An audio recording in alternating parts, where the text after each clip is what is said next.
Hi, I'm Seb and I make stuff, and this week we're going to be making a miniature display base inspired by Theros, a Greco-Roman style world that came from Magic the Gathering and has now moved over to Dungeons and Dragons.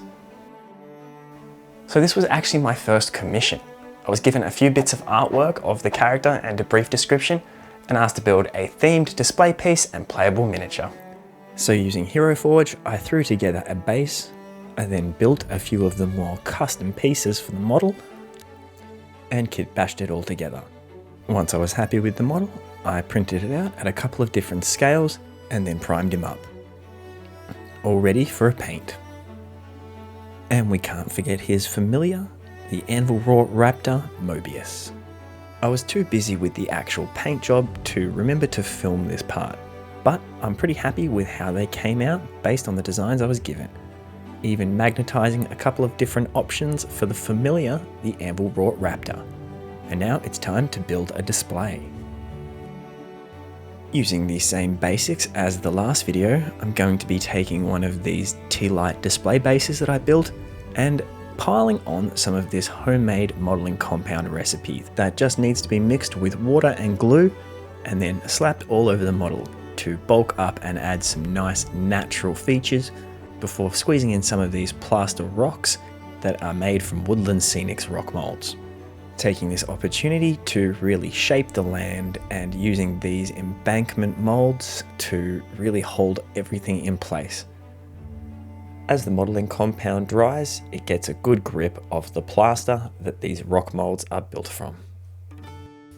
And now we've got a nice little base together, it's time to add a little bit of scatter terrain.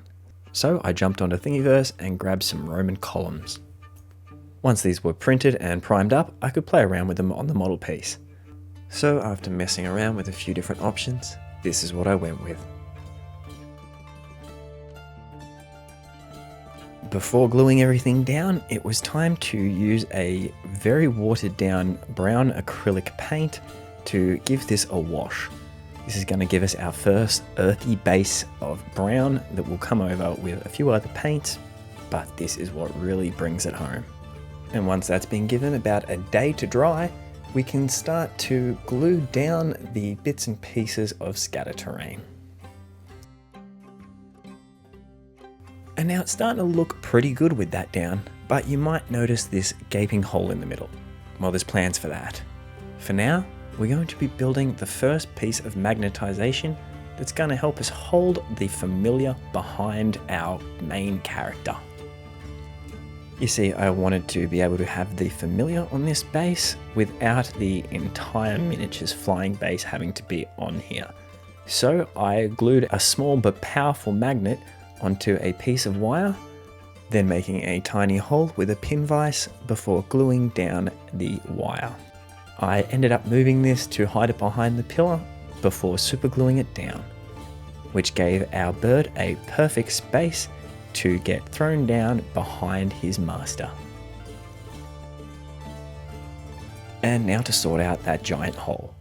I'm going to put a whole heap of this Gorilla Glue gel superglue down and then just glue down a piece of cardboard.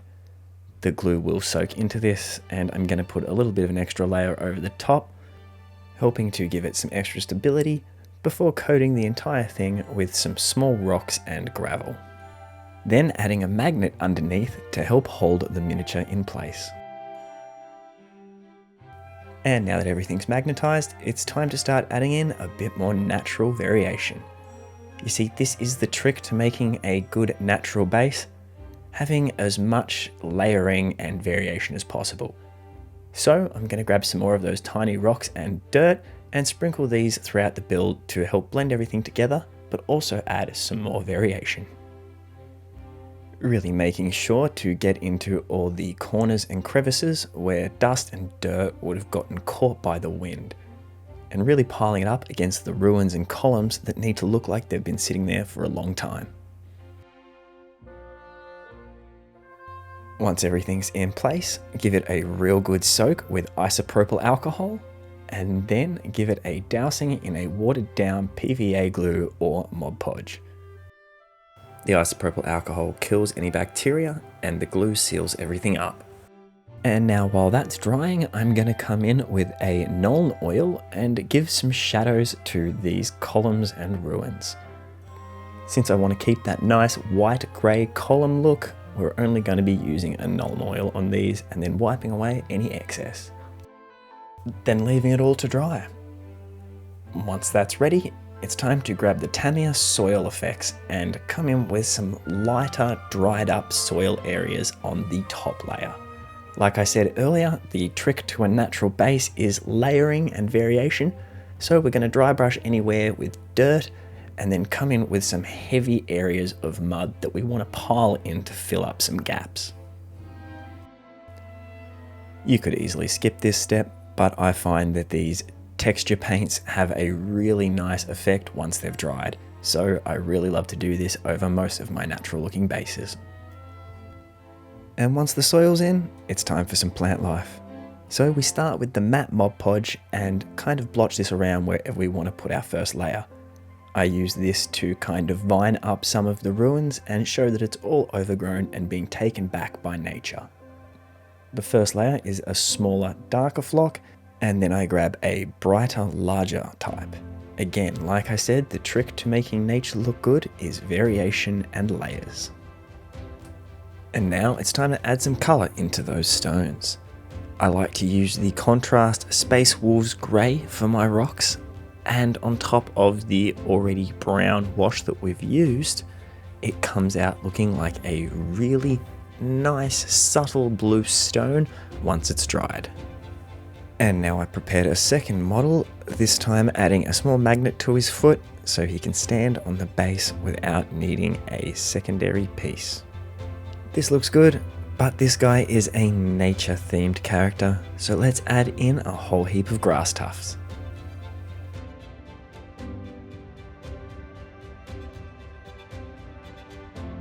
And we'll add a little bit of colour with some flowers.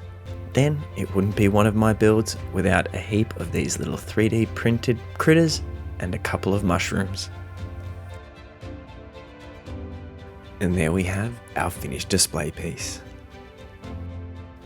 Both Hixus and his familiar Mobius have their spots to magnetize down, as well as a few extra details to show a little bit more life exploding out of this base.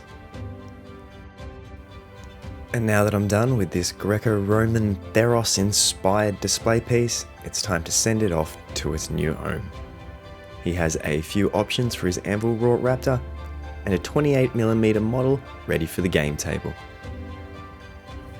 And now for the best part of the build, the size of the original base. While the magnets are cool, being able to swap out the birds and drop this guy perfectly in place, my favourite part is being able to put this glass jar down over top and have an awesome little protected display piece. Until next time, never stop making stuff.